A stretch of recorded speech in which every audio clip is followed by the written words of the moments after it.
consistency is all you need. You need to show up every day and you're going to grow, you're going to build a huge audience, and you're going to be rich in 3 to 12 months. And I believe that's utter bullshit, because consistency is not about showing up every day the same bloody way. A monkey could do that. Consistency is showing up every day, but a bit better. And this is where things get hard, because we all have a hard time killing our darlings and saying, hey, maybe I'm not as good as I thought at this. Maybe I should improve things a little bit. Maybe my messaging is a bit off. Welcome to LinkedIn Marketing Mastery.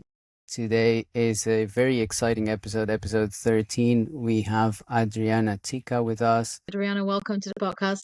We're so honored to have you here. I would very much like to start with introducing Adriana as one of the very few real marketers on LinkedIn. And I realize that this is an intro with shots being fired up to a point. But, in this podcast, we actually say things that are true.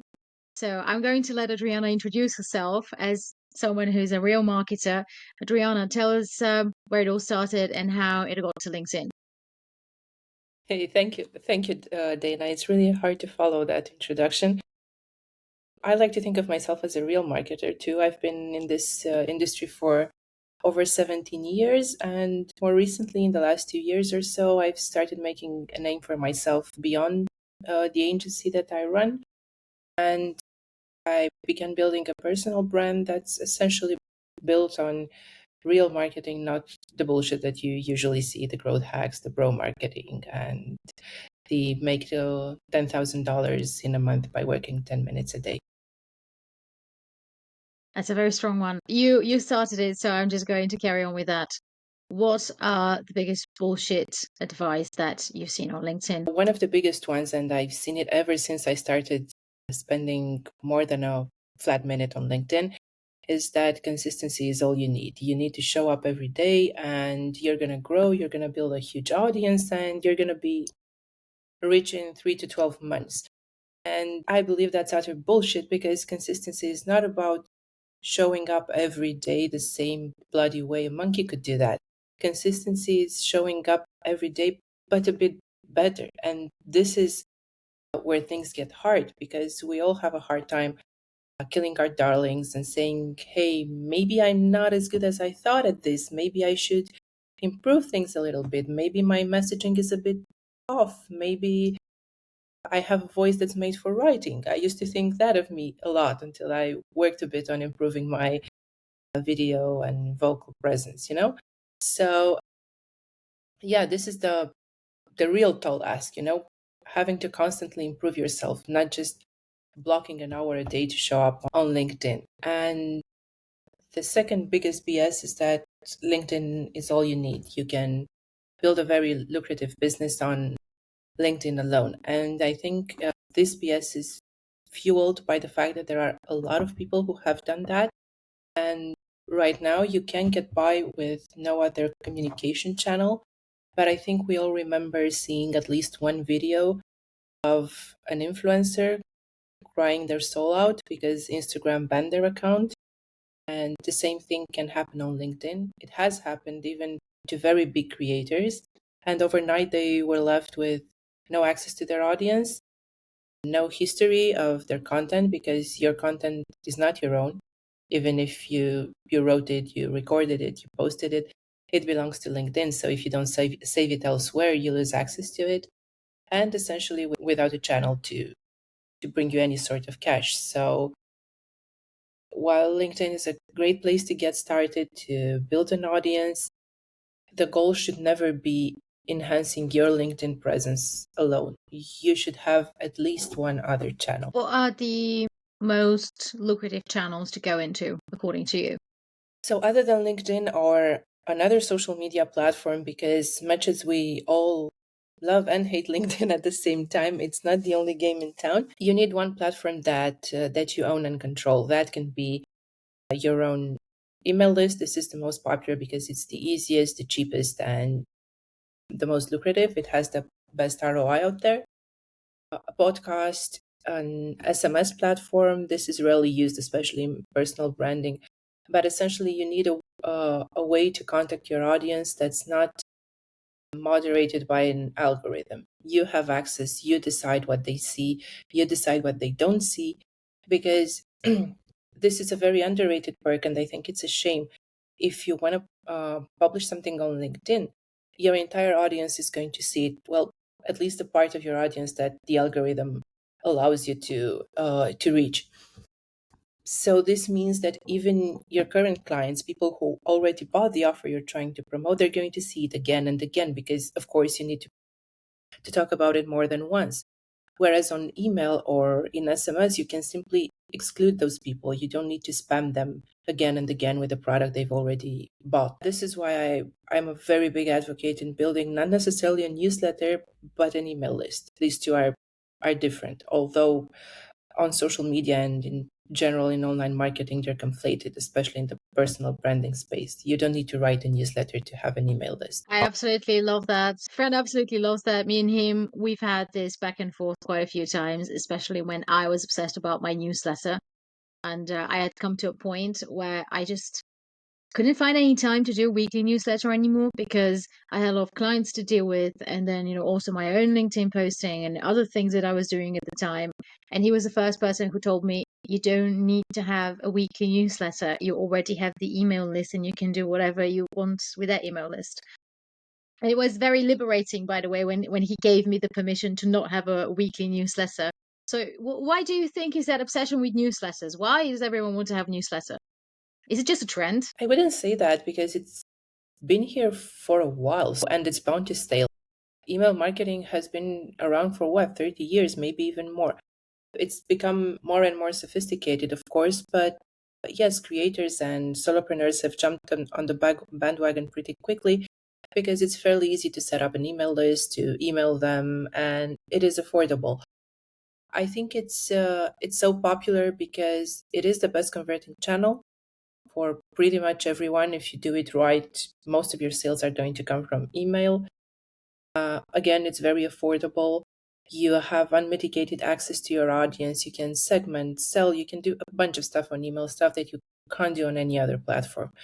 That's why it's so popular. And I think the trendy part of it, using a newsletter as a media asset, is getting a bit crowded, but that doesn't make it any less efficient. I'm talking about running ads in newsletters or using them to promote partners and so on. It's getting a bit crowded, and so newsletters are starting to feel a bit more impersonal. But if you can strike the right balance between promotion and actually sending something that people want to read, you're in the home run. Most creators on LinkedIn have a newsletter running at the moment. What is the best way to get people to sign up to it? And do you have to actually call it a newsletter? What's the best way to actually start building an email list? It depends on what you want to do with it. For me, I started the newsletter because I wanted a platform where I can speak in my own name. I also run an agency, but the content I write for that agency, whether it's on my own websites or as a guest writer, it's always written under a brand name. Sure, I have my first and last name there, but it's always owner of Idun, or owner of copyright. But I wanted something in my own name. I wanted to be as blunt as possible and write about the things I care about. So for me, writing a weekly newsletter is my top priority. At the same time, I know there are a lot of people who don't necessarily enjoy the writing process and who find it rather hard to show up every week or every day. There are also daily newsletters, or even every month. So I think you have to find what works for you. If it's hard to write that often, you can simply label it an email list and promote it as the channel where you'll find various resources, promotions, discounts to your products and services.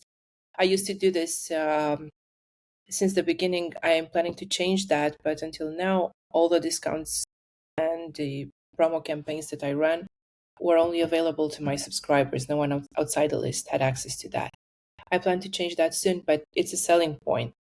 If you want to label it as a newsletter, you want to make sure that what you write is interesting for your audience. I'm trying really hard not to say valuable, because that's very subjective, and what you deem as valuable may be crap to someone else, no matter how much time you spend on it. So It's more about them than it is about you. This means you're going to have to do a bit of juggling between trendy topics, evergreen topics, and ideally topics that help your audience one way or another. All this to say that however you promote it, as a newsletter, as an email list, you have to answer the question, what's in it for me? Every week when I tease my upcoming newsletter issue, I tell people what's in it for them. You're going to learn this. You're going to get a free template. You're going to get an easier way to do something. I talk about what's in it for them, not how fun it was for me to write or how hard, because it's not always fun. Yeah, it's always about this shifting the perspective from you to what the reader, what the audience actually wants to hear. But we got down to very nitty-gritty detail very early on, and I would like to zoom out a little bit. Can you walk us through a marketer's marketing strategy and where exactly LinkedIn fits into it? Do you have a couple of hours? So, uh, I started using LinkedIn for my agency. Back then, I hardly ever logged in. Like I would schedule links to my blog posts and never logged in. I never engaged. I never answered comments. I never did anything of the sort. And that was until 2022, I think. Believe it or not, I still got leads that way and people who said, "Hey, I found this on LinkedIn. Can you do this for us?" When I started promoting my personal brand, LinkedIn became my primary social media platform. And in the beginning, as you do with any new shiny object, I'd spend maybe 4 hours a day there. But that quickly became very unsustainable. So I found a way to reduce the time I spend on LinkedIn, but also to diversify to other platforms, owned and non owned. For a year or so, LinkedIn was my biggest source of leads and newsletter subscribers.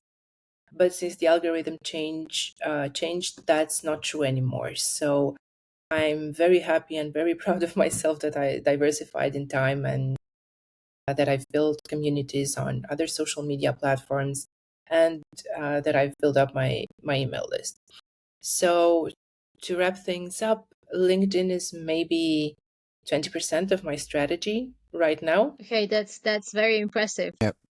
Most people don't see LinkedIn that way, and I think that's one of the myths I would like to bust here. It's like there's so many people just basing their business on LinkedIn, and you even see them saying my LinkedIn business. It's one of the things that hurts me the most, you know. From one day to another, the rug can be pulled out of under your feet and you're left hanging. One of the things that I advise the most to my clients is to have two channels, one being social and one preferably being search based. What do you think about that? Like how do you look at it at the overall strategy? My agency does a lot of work in the SEO space. And while I like SEO and there's a lot to be said about the quality of the leads that find you organically, search is also not a known platform because, again, you're dependent on an algorithm. And with AI right now, SEO is another rocky boat. And whether we're talking about Google searches or YouTube searches, things are in flux. So I would definitely not ignore search. It's still very, very relevant and very important, and it can bring you a lot of relevant traffic, especially if you know how to optimize for long tail, high intent keywords rather than short and bland keywords that will bring you generic traffic.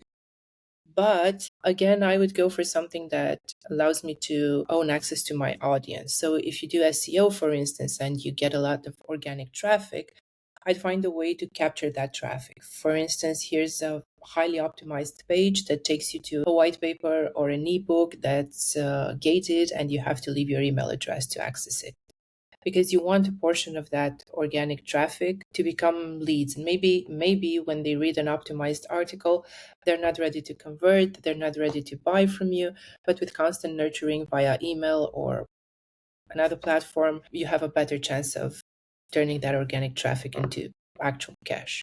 Exactly. It always funnel to the email list. How do you include LinkedIn into that You said like LinkedIn is 20% of your overall strategy. Do you use it as an extra touch point even for people who found you somewhere else?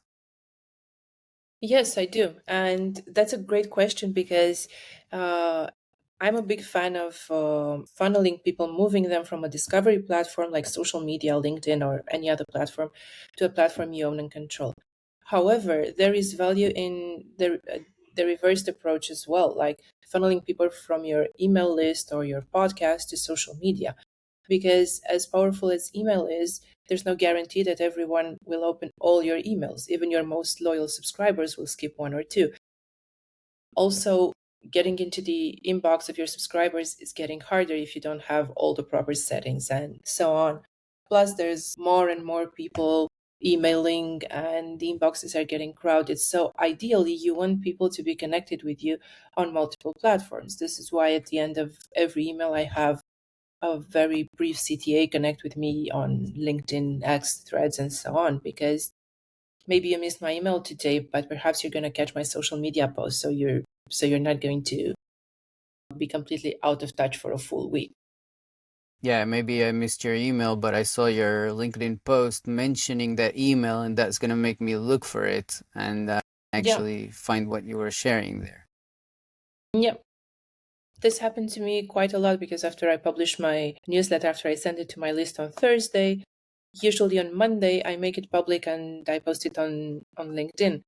And I've had a lot of comments telling me, hey, I didn't get a chance to read it yet, but I'm going to today because, hey, it sounds interesting. So, yeah, it's an extra nudge, it's an extra reminder. And you want that because, especially in B2B, you need like 7 or 8 touch points before a buyer makes a decision. And that decision isn't always buy. It can go the other way. I've had 7 touch points to decide your product is not for me. So, yeah. This makes so much sense. Adriana, you say email is part of the strategy, LinkedIn is 20%. What's the rest? You mentioned something about other socials. My biggest, most prioritized and most important platform for me is email. In case it wasn't clear until now, it's a platform that takes most of my time, my energy, and my focus. I'm also active on X or Twitter, Threads, and on Medium.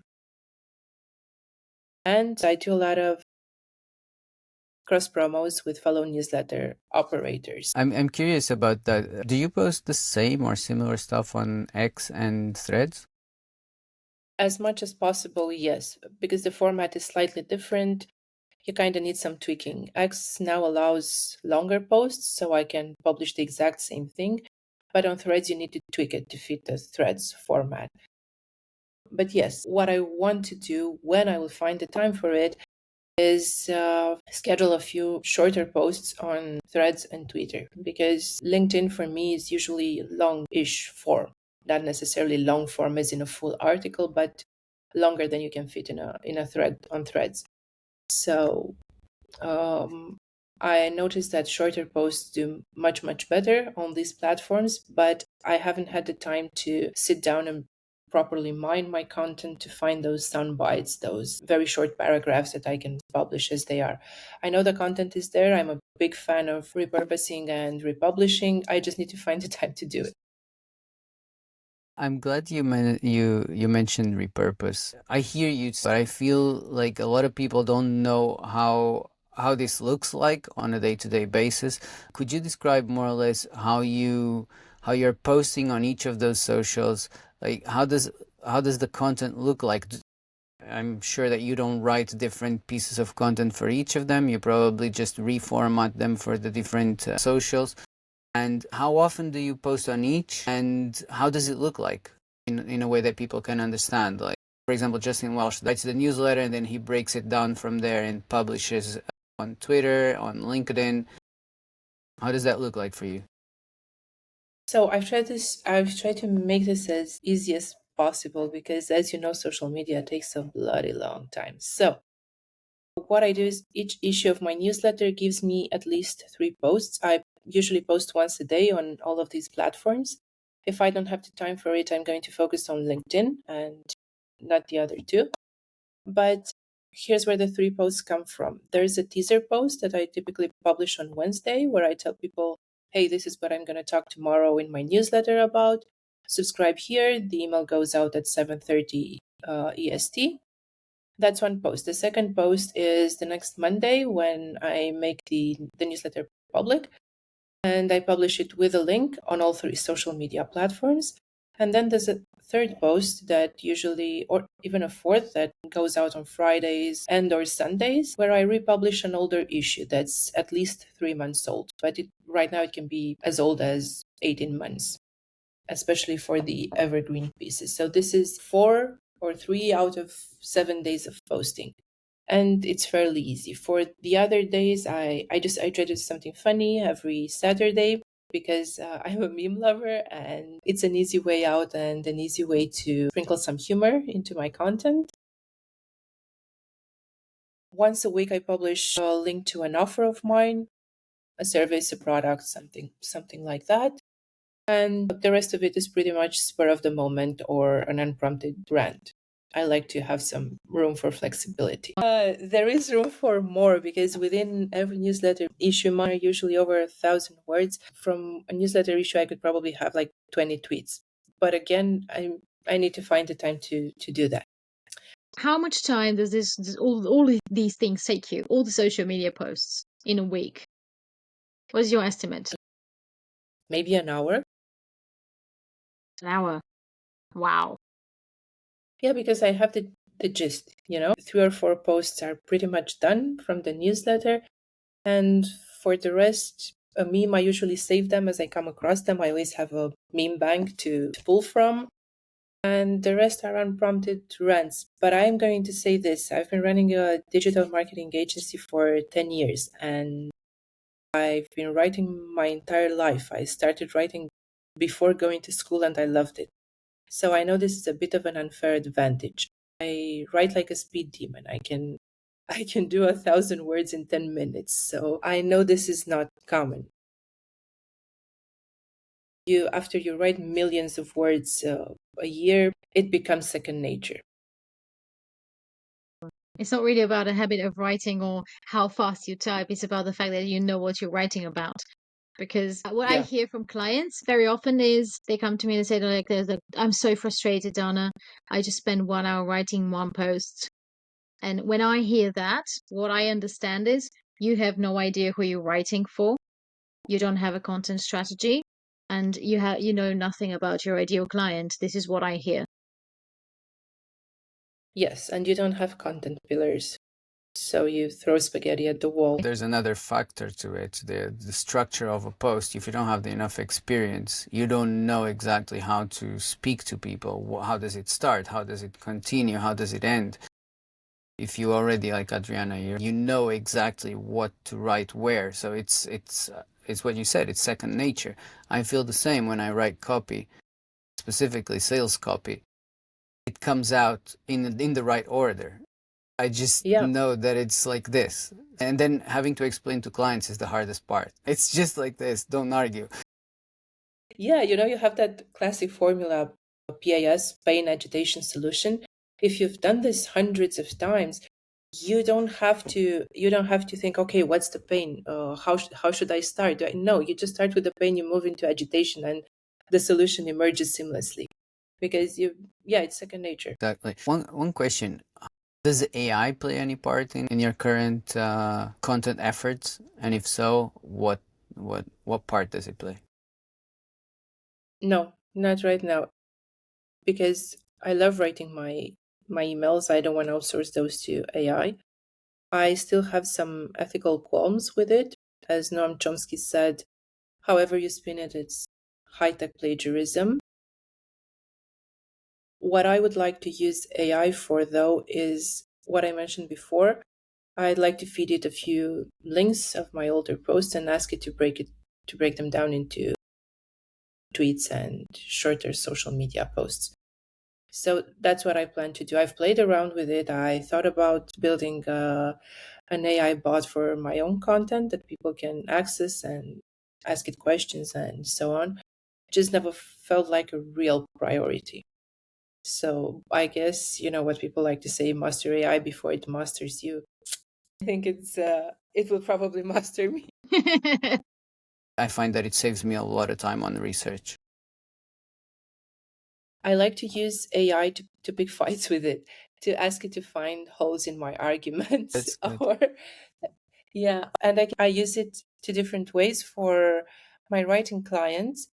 If I write a sales page, for instance, it helps a lot with the FAQ section or with the objection handling. You simply feed your copy into the AI and you tell it, hey, what would people object to this? What objections would you find to this? And so you can address those objections on that very page. And for my emails, typically when I find myself that I'm very much in love with an idea of my own, I like to offer more balanced and nuanced views. So I ask it, what are some counter arguments to this point that I'm making? And it helps because much as you try to be unbiased and very balanced, we fall in love with our own ideas. And Absolutely. I don't like to be extremely categorical and tell you, hey, this is the only way to succeed. If you're not doing this, you're going to be poor forever, because there's no such thing in marketing, 100%. Now that we're talking about AI, Adriana, I had to think. I use a lot of AI for my magazine because whenever we record a live call, it was something that you and I didn't do, which actually will prompt my question. Very often people just go on a tangent and just start rambling for like 5 minutes. And this is when AI really helps to just bring it down to what the gist was. But you and I didn't do that. And because it was a written interview, you said something very interesting that I've been wanting to follow up with ever since. My question to you back then was what your advice would be to a business owner who's wondering how to utilize LinkedIn. And you answered to do the things that don't scale first, which is Paul Graham's advice, and to spend time talking to the ICP without trying to sell them something and what their challenges are, and then put some effort into building a large audience because you'll automatically be perceived as an authority when you have tens of thousands of people following you. So I just wanted to follow up on this one because this is a debate that has been ongoing in the space for quite a long time. But personally, I don't feel like you need to have tens of thousands of followers to make money, and there's so many people who prove that, myself included. So I just wanted to follow up and ask you, why do you think that this is the first thing that people should do? So the first thing, doing the things that don't scale, is to help you avoid throwing spaghetti at the wall, because you typically start with an assumption that you know what your target audience wants, what they need, but more often than not, you'll be proven wrong. Whether it's about the product itself, the core of the product, or the format, the way you package it, and so on and so forth. And talking to your ideal customer in the DMs and Zoom coffee chats or wherever is more comfortable for you, uh, helps in 100 different ways. One of the most underrated of them is that you can listen to the language, you can hear the way they speak, and then you can use those exact words in your marketing assets. And this is very powerful because we tend to describe things more technical when they're our own. But it's always more helpful to use the language that your audience uses. For the audience part, for the audience size, no, you absolutely do not need, it's not a prerequisite to have hundreds of thousands of followers to make money. You can make it on a small audience as well. But this is especially true for services where you do the selling. So you have several options if you want to sell digital products, whether they are PDFs, courses, communities, memberships, and so on. This is where a big audience will help you, and it will especially help you not to do a lot of sales and cold outreach or spend time in sales calls. And a large audience, that number that shows up next to your profile picture, is social proof in itself, because a lot of people think that 100,000 of their peers cannot be wrong. They can be wrong, and oftentimes big creators offer very little substance, but the perception is there, and their perception is your reality. So yes, you can make money on a small audience, but with a large audience, as long as it is relevant. So we're not buying followers here, we're building sustainably. As long as that following is relevant, it's going to be much, much easier. I often hear, I have a client who made $10,000 with 600 followers. And my favorite reply is, imagine how much money they would have made if they had 1,000 followers or six 6,000 followers. The number of followers, like, so you mentioned we're not buying followers here. I feel there's a lot of people who are buying followers even though they don't realize they're buying followers. Let me explain this. So on LinkedIn, we have this concept of pods. Let's go there a little bit. Not much, but just touch on it. Because there's two types of pods, right? There's the paid pod that you're paying people to engage with you. So that's the same as buying followers. And then there's also the organic pod that is created by us engaging with other people without being aware. There's someone who comes into our posts and leaves a comment, and we want to reciprocate because we've been told that that's how the algorithm works. It is, but that's kind of distributing maybe our content to all the wrong people. So we are creating a sort of an organic pod, right? And I feel there's a lot of misconceptions there. So yes, you can build an audience of 10, 20, 30,000 followers quite quickly on LinkedIn. Just start talking, not anymore, but talking about AI and sharing AI prompts, and you'll do it. But how relevant are they for what you're doing? Do you really have something to offer them? This is not so much of a question, but I would like to hear you ranting a little bit about this. So, because you asked for a rant, I think my biggest pet peeve in this space is large creators who charge you for comments. Like, I think this is very unethical because even though all of us are perhaps part of an organic pod, we all like to support our friends and our friends support us back. Charging for comments and charging per comment is very, very different from that. And more importantly, it's different from paid ads, because if you run paid ads on LinkedIn or any other social media platform, you're going to have a label there that tells the user that you've paid to have that shown to them. Whereas if a big creator endorses your comment without this label, you're simply going to believe, hey, this guy who's super famous and very, very cool likes this person. I like her too now, So yeah, I think that this is unethical. And when it comes to relevance, you're absolutely right. I advocate for sustainable audience growth, which is lower, but you could probably get to 10,000 followers right now if you spend 6 hours a day commenting like a maniac. What this will get you, however, it's not completely in vain. It will get you that number, that social proof. Take your numbers up, because say you're a copywriter who wants to sell their services to small businesses or SaaS companies, and you approach them via LinkedIn. The first thing they do, they'll look at your profile and they're going to see, hey, she has 30,000 followers, so maybe she's a strong voice in copywriting. She knows what she's talking about, so I'm going to hire her. Whether that's true or not, it's for them to find out later once you submit your first project. But it is a strong signal. If you try to do this with 100 followers, it's going to be much harder. I've had this discussion with a lot of my clients who wanted to launch high ticket offers, for instance. And I remember one of these clients, they had 200 followers and they were very keen on using LinkedIn for this. And I had to tell her, it's not going to work. You know what you're doing because you've been in this industry for a long time. But people on LinkedIn don't know that. And their perception is your reality. They see you as a newbie. So you either change platforms to a place where follower count is not as relevant and not as visible, or you start with something smaller, because no one's going to give you $10,000. I mean, not no one. I'm exaggerating, but it's very hard to sell a high ticket offer if you don't have the reputation to support it.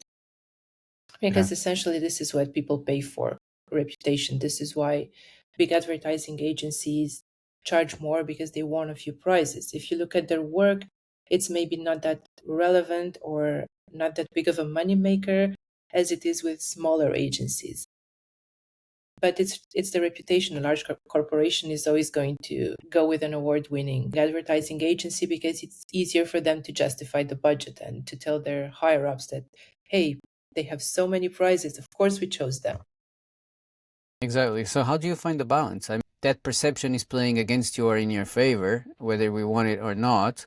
And so how do you find the balance between building up that perception of credibility, of authority, and actually building a relevant following, because so you don't want to reach for big follower growth. That's not what it's about, but we still need that to build up that credibility, right? In my experience, having a spine helps. Having a set of values that you stand by and that you won't break for the sake of higher reach. And this can mean anything from not starting internet flames, being really nasty to people online, or the opposite, being extremely friendly and praising everyone you meet online, even though their values don't align with yours. It also goes for the topics that you tackle. You mentioned talking about AI. A year ago, you would have grown so fast on LinkedIn just by mentioning AI in your post. And to date, the post that had the most views for me was a post about AI. I had been on a podcast where we talked only about AI, and that post soared. Even though I published it on a Saturday, I did not engage, I did not massage the algorithm. It soared on its own because it had AI in it. And of course, it's very tempting to start writing about AI every single day to try to replicate that. But I didn't do it, and it helped me build a relevant audience rather than a large and irrelevant audience. Yeah, I love that. Have that set of values, I suppose. Like have the values and actually share them loudly, and then we'll attract the right people, all the right people. If you're starting right now, like you mentioned that that client of yours that had 100 followers, right? And they wanted to launch an offer, a high ticket offer. What was your advice? Like, would they focus on the follower growth side of things, or is it, you mentioned start with something smaller. I suppose you mentioned a smaller offer. Yeah, both actually. That was my advice to them back then. Focus on growing your audience so that you have a bit more legitimacy in their eyes, but also start with the lower priced offer that helps you build trust, because people are not going to shut $5,000 on someone they don't know. It's not just a matter of money, it's also a matter of relevance and the time invested, because if you as an advisor are not good enough, you're going to cost me money, time, and potentially mess up my business if I listen to you and you're wrong. So it's a high risk offer. Whereas if you charge them something like $50 or below for an entry level offer, you have a chance to over deliver with that offer and build trust and say, hey, if this is what I got for $50, then what I get for $5,000 is going to be amazing. And you can do this even with a very small audience. They're called self-liquidating offers, the offers that you promote with paid ads. You usually sell very cheap items and you make just enough money to offset the cost of the ads. For instance, you sell something for $50 and it costs you like $40 or $45 to acquire a client. Now, you're not making any real money, you're not making any profit from this tactic. But what you can do is, as soon as those people are within your ecosystem, you can upsell them to a pricier offer. Of course, a very small portion of those people are going to convert to a pricier offer. But if you have the right systems in place and the right progression, it's a very lucrative tactic. And it goes well even if you have a smaller audience, because the ads also help you grow that audience. So it's a double whammy. You actually touched upon something that I've been meaning to ask you, because we started talking about products on the tangent and we went on with that. So you actually launched quite a big productized offer recently in summer, I think in July, if I'm correct. Yes. Yeah. But you already had the audience, so you took the time to build it. So if there was someone with, let's say, I don't know, 1K followers, 2K followers, and they just wanted to sell their productized offer, what would be your advice to do it? Because the way that I used to see it, and I may be wrong about this, is isn't it better to do the service first to get the social proof and then productize that service so that people that you are advertising this to, you're showing this to, already have seen others being happy with you as a person, as with your brand and with the services that you provide. Doesn't this make more sense? It absolutely does. And I'm a big fan of services, although I know on LinkedIn, pretty much everyone preaches productizing your offer so you get out of the time for money trap. And that's really fake, because if you sell services, yes, you're going to spend time delivering that service. But if you sell products, you're going to spend time promoting that product. So it's essentially a matter of choosing your own battle. Do you prefer to do the selling, or do you prefer to do doing the services, the service delivery? But people are always going to be more willing to pay you to fix the problem for them, to pay you as a service provider, rather than to teach them how to do it. And you see this a lot in web design. There are thousands of courses on web design out there, but people who take them are usually people who want to become web designers themselves. They're not business owners. A business owner will take my money and let me know when the website is done and I can announce it to the world. The same goes for copywriting and a ton of other services. For instance, plumbers have never gone out of business because there are YouTube videos teaching you how to fix your own sink. So if you want to make money quickly, always start with services. Irrespective of your audience size, you're going to make more money with services because they can be more expensive and people are more willing to pay for them.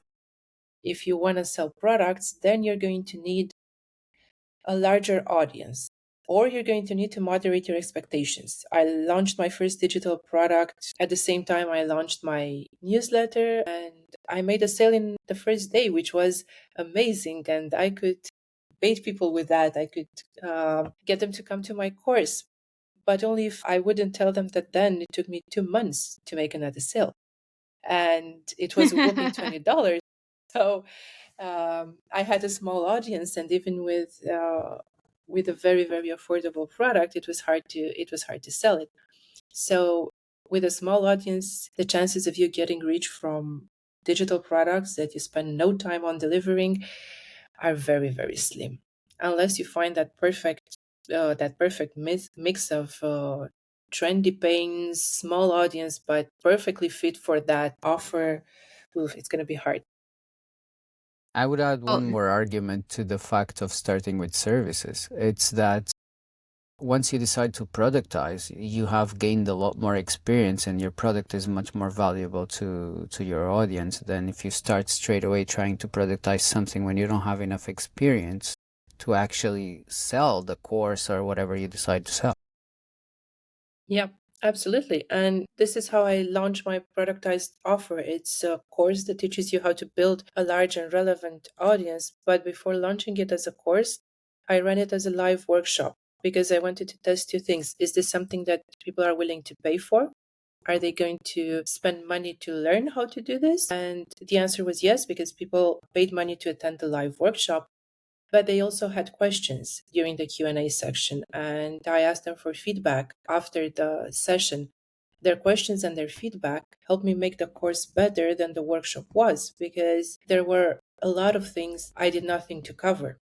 My clients are in a different stage than I am, and sometimes you're blinded by your own growth, and it can be hard to put yourself in the shoes of someone who's a bit more behind you.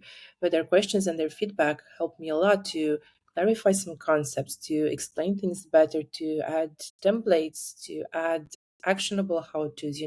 Because if you just explain high-level concepts, what's a known audience, what's a distribution platform, these things that they just fly by them. But if you tell them, hey, this is why this is relevant, this is why you need to have a platform that you own and a platform that you don't own, this is how each of them fits into your overall strategy, then you have people paying attention and actually implementing what you teach them. what else does your course deliver, and who is it for? It's for experts first and foremost. It's for experts who want to be paid what they're worth, and they know that they need to build influence for that to happen. And it teaches them how to build an audience that's both sizable and relevant. So, in other words, they're not going to have 1 million followers overnight after implementing what I teach them in the course. but they will grow significantly over 6 months. And more importantly, their business will grow because I teach them how to reach people who are willing to pay for what they offer. But the key here is that they need to be an expert at something. It's not a course for anyone. For someone who just stumbled upon ChatGPT and they think they can make money by teaching people how to use AI entry levels. This really hits home. I've realized that after more than 1 year of coaching, the clients that I struggle most with are the clients who just decided to start doing something and that they don't have a proven offer, because we just always end up being in this endless loop of them coming up with something, throwing spaghetti at the wall, me saying yes, but who are you talking to here? Them, well, I don't know because I don't really have an offer and it's not been validated. And pretty much like the hell loop in a way, for me at least, as a coach. Yeah. It's a vicious circle because you can't really tell them, hey, your idea sucks and maybe you should get better at this before you try to sell it to people, because you don't want to discourage them. Sometimes they may hit the jackpot completely accidentally, and they're willing to improve themselves, but they also want to see some money as they do this. And yeah, I feel you. I've been there. And it's very hard to tell people, maybe reconsider or step back a little bit. It's not even that. It's mostly about the fact that whenever someone just wants to do something to grow a brand, it's very much a matter of go find the people you think are relevant and talk to them. But what I found is that most people prefer thinking than just reaching out to others and actually sitting down for a conversation and asking questions. For some reason, they just don't do it. Well, it is hard and it's very hard to automate. And it's not just a conversation. You also have to know what to do with their feedback. How do you collect it? How do you act upon it? If there's a lead that told you they're not ready to buy what you're selling, are they an ill fit for your brand, or is your offer not solid enough? So these are questions most people prefer not to have to answer because they're the hard questions. I meant the pre-lead state where you're wondering whether you've got something of value to offer. Just literally going to someone and saying, hey, do you have 10 minutes for me? I'm not going to pitch you. I just need you for a little bit of research. Can I please have a little bit of your time? I'm not going to sell you anything. Just have that conversation. As you said, spend some time around your ICP and find out what their real challenges are. I find that people who are trying to build an offer just really want to skip through that part. They just don't want to do it. Okay, do they tell you why? I know why. Thinking is easier than doing. That's why. Because it's so much easier just to keep refining some imaginary offer than to actually go out and have 5 people tell you, no, I'm not interested in that. Like this, there is no value in this, because then you have proof that you have to start from scratch. And you really have to start from scratch. True. And And as that's long as hard. the offer only lives in your mind, it still has a ton of potential. But if you put it out there and it falls flat, yeah. So many problems start from the lack of audience research. It's crazy. Mhm. We have a couple of questions in the chat. Yes. If you have a lot of corporate experience at the most senior levels, how do you get people to take up coaching, training in various areas of management, marketing, HRM, LinkedIn profile, resume writing, interview handling, etc.?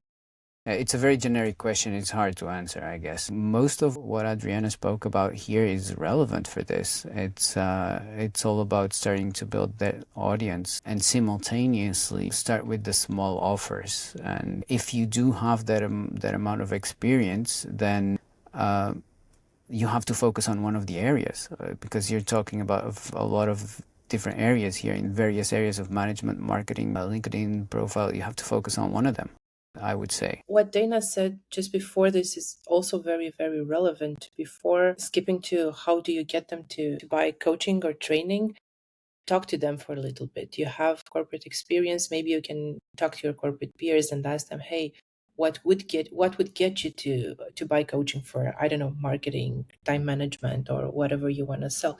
Just ask them openly, what's the trigger for you? Because we all want to improve all of these different areas of our professional life, but we don't have the time, we don't have the money, it's not a priority. Where's the trigger? What's the trigger Yeah. that will make you say, now I'm ready to do coaching on that. Two questions, so I'm going to start with the first one.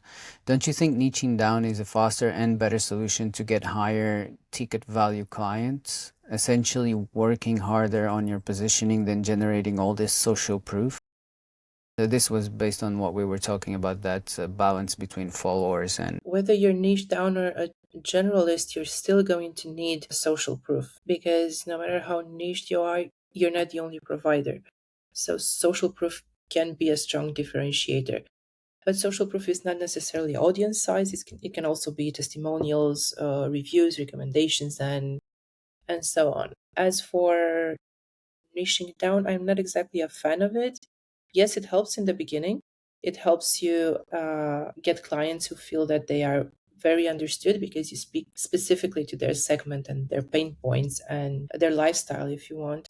But as you grow, if you want to scale and if you want to go beyond, I don't know, 6 figures or 7 figures, it depends on the industry, really. You're going to have to be a generalist, not a niche expert, because the riches are not in the niches, as proven by Starbucks versus niched origin coffee shops. Starbucks has way more sales, and what they sell is not really coffee. Yeah, of course, it depends on where they are as well as a business, right? One thing Yeah. is to start out, it's much easier to niche down, but then there's a cap, there's a growth cap there. Yeah. You need to know this is something that a lot of people ignore. Find your total addressable market, TAM. There are tons of resources online that tell you how many entrepreneurs are in your country or worldwide. And if you want to serve a segment on them, start dividing. How many of them are over 50? How many of them are into yoga? How many of them are into Bikram yoga? And find out what's the total addressable market for you. You will often find that it is much smaller than you think. Another question, how do you identify an expert, especially thinking about the Dunning-Kruger effect? I like this question because I think that people who are at the top of the Dunning-Kruger curve, they are the most certain of themselves, and typically they have only one way of doing things. So they're not going to sell you consulting or frameworks. They're going to sell you a template. They're going to sell you their way of doing things because it's the only way they know. It's something that helped them succeed, and they refuse to acknowledge the fact that someone's success story cannot be replicated endlessly because everyone's context is different. So if you find someone who has one way of doing things and one way alone, especially in marketing or business strategy, that is not the expert you're looking for. And you can identify them through social proof is my favorite way of going about it. Other than the number of reviews, testimonials, and happy clients, I would also look at the depth of that social proof. What do these people mention? Do they offer numbers? For instance, I grew by 30% after I worked with this coach. Or are they very vague, like, it was a pleasure working with you, thank you? There's a lot of people who actually, even though they have that huge follower growth, they continue not talking about their client's success, but talking about their own success. So what are they really doing for their clients? Not much. So I think that's a good way as well to find if that's the right expert that you're looking for. Yeah, this is one of the things I like to say quite often. If someone is their own success story and their only success story, you should be looking elsewhere. I love it. I wish we could stay here and just talk for another couple of hours. I really do. Oh, We're out of I can't time. believe. I can't believe. Yeah, Oh. it's actually gone by very, very fast today. Yeah, Mm-hmm. it Yeah. has.